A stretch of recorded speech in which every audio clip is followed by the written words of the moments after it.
सामने कर रहे हैं। अभी भी पुलिस ने अपनी कार्रवाई की है लेकिन नाकाम लौटी है। ये वर्कर हैं सामने जो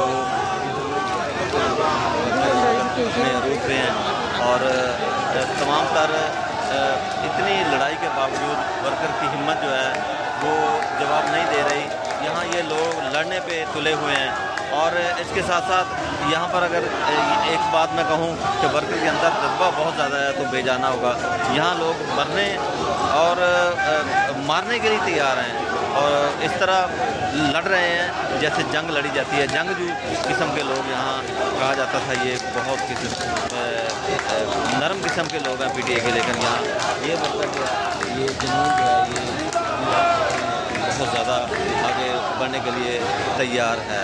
ये कप्तान का गेट है। कप्तान के गेट के सामने इस वक्त मैं खड़ा हूँ और मेन गेट है यहाँ पर। ये मेन एंट्री है। यहाँ तक पुलिस पहुँच चुकी थी लेकिन एक गाड़ी में अल्लाह की नुसरत की वजह से एक गाड़ी में धमाका हुआ और वो पुलिस वाले जो है वो दहल कर डर कर पीछे की तरफ हटने को